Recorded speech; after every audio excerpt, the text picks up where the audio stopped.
प्रयागराज की राजनीति पे क्या फर्क पड़ेगा इस घटना के बाद? आपको क्या लगता है कि सबसे बड़ी कॉन्स्टिट्यूंसी, सबसे ज्यादा कॉन्स्टिट्यूंसी प्रयागराज में है, सबसे ज्यादा आबादी उत्तर प्रदेश में प्रयागराज जिले में है, इस आबादी पर यहाँ पर जो कॉन्स्टिट्यूंसी है वो कितना प्रभाव उस पर पड़ने वाला है? देखिए मयूर, अभी निकाय चुनाव यहाँ पर होने हैं, विपक्ष की तरफ से कैंडिडेट आ चुके हैं, बीजेपी का कैंडिडेट आना अभी बाकी है, जो मेयर की सीट है। लेकिन फिलहाल अगर हम देखें इस घटनाक्रम के बाद क्या असर होगा, पब्लिक में क्या संदेश गया है, इसके लिए तो जो जब रिजल्ट्स आएंगे उसके आधार पर ही कोई नतीजा निकाला जा सकता है। लेकिन फिलहाल आप ये कह सकते हैं कि सत्ता पक्ष और विपक्ष दोनों ही अपने अपने वोट बैंक को सहेजते हुए इस घटनाक्रम के बाद दिखाई, यानी कि दोनों लोग इस कवायद में लगे हैं, चाहे सत्ता पक्ष के लोग हैं, विपक्ष लोग हैं, इस कवायद में लगे हुए हैं कि कैसे इस मौके को भुनाया जाए, एक दूसरे पर आरोप प्रत्यारोप लगाया जाए, फायदा उठाया जाए। नगर निकाय चुनाव है, लोकसभा चुनाव है, उसको लेकर जो है इसको तैयारियों के तौर पर भी कुछ राजनेता इसको जरूर देख रहे हैं। हमारे साथ गुफरान है। गुफरान, अंतिम समय अब आ चुका है, अब क्या लगता है कि जो कानून व्यवस्था यहाँ पर पुलिस फोर्स है और जो आरएफ की फोर्स यहाँ पर तैनात है,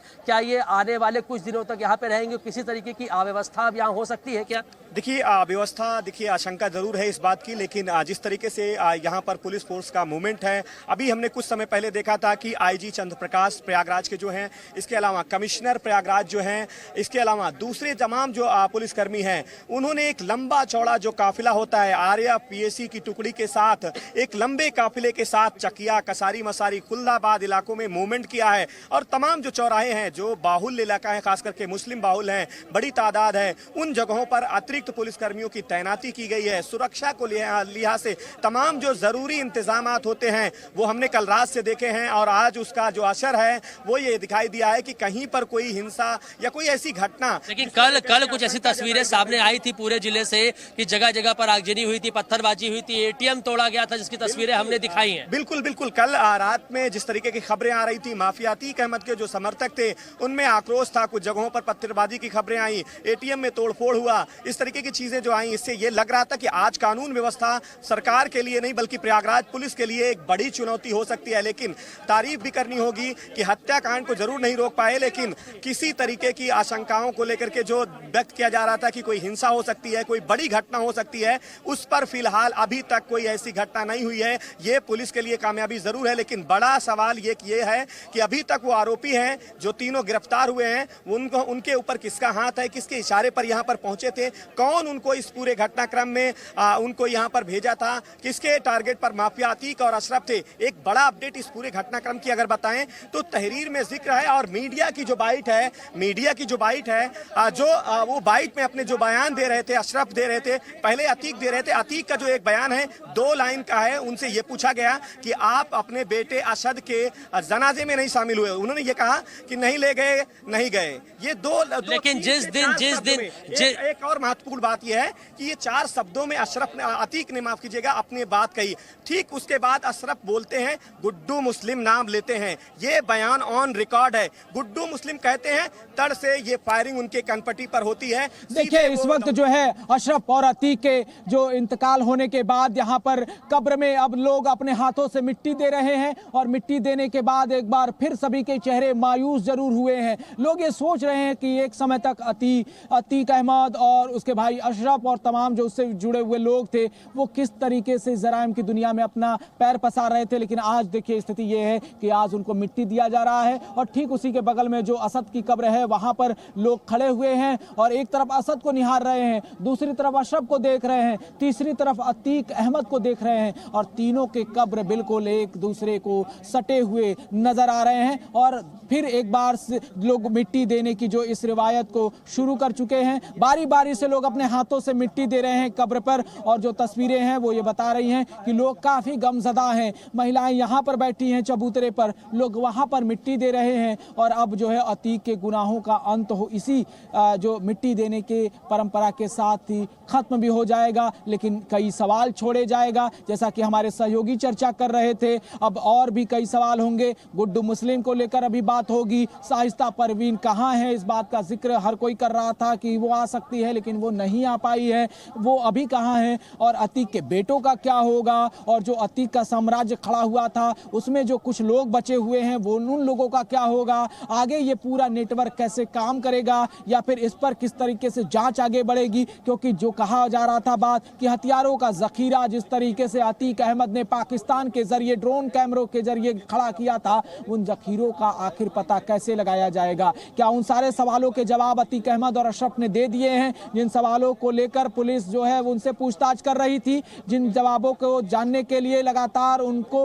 बताए गए उनके जगहों पर जा रही थी? अभी और भी जगहों पर जाना बाकी था, कौशाम्बी जाना बाकी था, लेकिन बीच में ही मेडिकल कराते वक्त अतीक को जिस तरीके से गोली मारी गई, अशरफ को जिस तरीके से गोली मारी गई, ये बताता है कि अब जो है अतीक अहमद और अशरफ दोनों मिट्टी में मिल चुके हैं। दोनों का जो पूरी तरीके से एक साम्राज्य था वो भी खत्म हो चुका है, नाम लेने वाला भी कोई नहीं बचा है, और लोग आखिरी बार बस मोहल्ले के लोग उसे अब मिट्टी दे रहे हैं। और इस मिट्टी के ढेर के बीच दबा हुआ अशरफ का शव आज से मिट्टी में विलीन होना शुरू हो जाएगा, और अतीक अहमद भी मिट्टी में विलीन होना शुरू हो जाएगा। और यही वो मिट्टी थी जिसको अतीक अहमद भूल चुका था। एक समय था जब अतीक अहमद के पिता तांगा चलाया करते थे, और अतीक अहमद की भी तांगे में खूब रुचि हुआ करती थी, लेकिन जैसे तैसे करके अतीक ने जब खेतों को हड़पना शुरू किया, खेती जब उसकी बढ़ती गई, उसने एक ट्रैक्टर निकाली, और ट्रैक्टर के जरिए वो खेती करता था। जिसका मन करता था, जिसके खेत पर मन करता था, वो ट्रैक्टर चलाया करता था और उसे अपना बना लिया करता था। जब कोई आपत्ति जाहिर करता था तो उसे वो बम गोली से उड़ा दिया करता था। ये था अतीक का वो शुरुआत, जिसके चलते अतीक ने अपने साम्राज्य को खड़ा किया, फिर अपने साथ उसने अशरफ को खड़ा किया, और उसके बाद जब उसने अपने बेटे असद को खड़ा करने की कोशिश की तो अतीक का जो एक पूरा पैरेलल जो चल रहा एक नेटवर्क था वो ध्वस्त हो गया। उसकी प्लानिंग, उसका दिमाग, उसकी सोच गच्चा खा गई और असद पुलिस के कब्जे में आ गया। उमेश पाल हत्याकांड ये आखिरी किल थी जो अतीक अहमद के ताबूत में ठोक दी गई। इससे पहले अतीक अहमद ने कई हत्याएं कराई। राजू पाल की हत्या के बाद से लगातार अतीक अहमद पर सवाल खड़े होते रहे, बावजूद इसके अतीक ने चुनाव लड़ा, जनप्रतिनिधि बना, संसद में बैठा, सफेद पोश बना, लेकिन जब उमेश पाल की हत्या हुई वही हत्या इसके लिए नासूर बनी। और इसके देखिए अब जो तस्वीरें आ रही हैं, धीरे धीरे लोगों ने अब जो है मिट्टी दे दी है, अब धीरे धीरे लोग रवाना हो रहे हैं, और ये कहा जा रहा है कि अतीक अहमद और अशरफ दोनों को सुपुर्दे खाक कर दिया गया है। लोग वापस लौट रहे हैं, जो उसके लोग हैं अब वो वापस आ रहे हैं। और एक बार फिर से आपको दूसरी तरफ अगर तस्वीरें दिखाएं अपने सहयोगी के जरिए, तो यहाँ पर अब महिलाएं एक बार फिर से अतीक और उसके भाई अशरफ की इंतजार, जो मिट्टी देने के बाद जो लोग आ रहे हैं उनका इंतजार कर रही हैं, और ये महिलाएं रो रही हैं,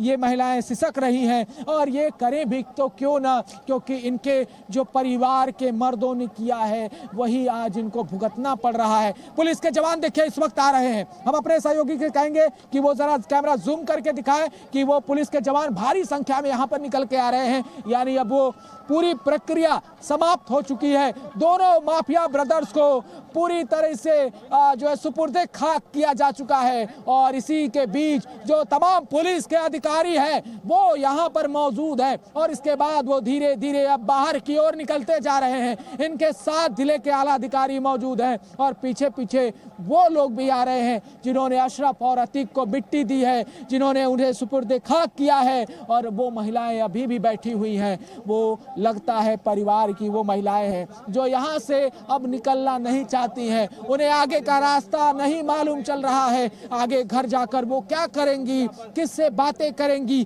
किसके बारे में सोचेंगी, क्योंकि अतीक ही था जो पूरे परिवार को एकजुट करके रखा हुआ था, जो जिसे चाहता था आगे बढ़ाता था, जिसके सर पर हाथ रखता था उसकी किस्मत बदल जाती थी। लेकिन अब वो अतीक रहा नहीं, अब वो अशरफ रहा नहीं, और अब लोग जो है उसे मिट्टी में दफन करके घर की ओर लौट रहे हैं। एक बार फिर अब लोग जो है धीरे धीरे उन महिलाओं के पास जा रहे हैं, जो 4-5 महिलाएं आपस में कुछ बात कर रही हैं, कुछ गले लिपट के रो रही हैं, तो कुछ सिसक रही हैं, कुछ ये कह रही हैं कि आखिर अतीक के गुनाहों की सजा उन्हें क्यों मिल रही है। ये इतनी तकलीफ जो दिलों में पाले ये महिलाएं बैठी हैं, ये बताता है कि आज की जो तस्वीर है, जो खौफनाक मंजर हुआ करता था कभी प्रयागराज में, आज उस खौफनाक मंजर और उसकी कहानी रचने वाले उस रचयिता का ही अंत हो चुका है। और अतीक अहमद और उसके भाई अशरफ और अतीक के बेटे असद, ये तीनों आज कब्र में दफन हो चुके हैं। महज 2 दिन के भीतर इन 3 लोगों के शव को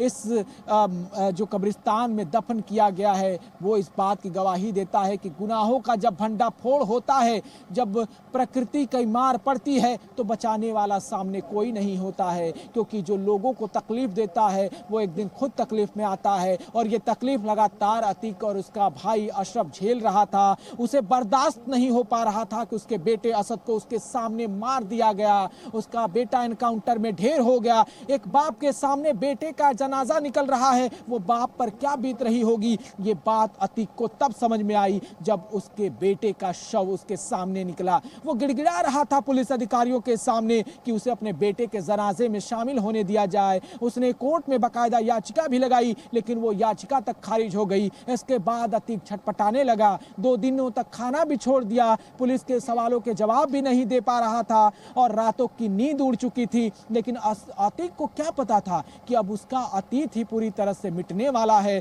अशरफ को क्या पता था कि उसके गुनाहों का हिसाब होने वाला है। और आज जो हुआ है उसको देखकर हर कोई जो भौचक नजर आ रहा है, हर कोई सन्न है, अधिकारी भी सन्न नजर आते हैं कि आखिर इस चाक चौबंद व्यवस्था में ऐसी चूक कहां हो गई कि ये जो 3 दुर्दांत अपराधी थे, जो पेशेवर अपराधी थे, उन्होंने पूरी सटीकता के साथ पता लगाकर अतीक और उसके भाई अशरफ को मेडिकल कराने के दौरान मार गिराया। ये बात जो है हर किसी को हजम नहीं हो रही है। अतीक के मोहल्ले के लोग भी इस बात से काफी ज्यादा खौफजदा हैं। पुलिस की कार्यशैली पर भी उन्होंने सवाल खड़ा किया था और ये तक कह डाला था कि मुस्लिम होने के चलते उन्हें टारगेट किया जा रहा है। लेकिन अब इन सवालों का जवाब कौन देगा कि आखिर अतीक ने जिनका सुहाग उजाड़ा है, जिन माँ से उसका बेटा छीना है, जिसके पिता से उसका बेटा छीना है, जिस बहन से उसका भाई छीना है, जिस बच्चे से उसका बाप छीना है, आखिर उसके सवालों का जवाब कौन देगा? उसके दुखों का हिसाब कौन करेगा? उसके आंसुओं को पोंछने वाला कौन होगा?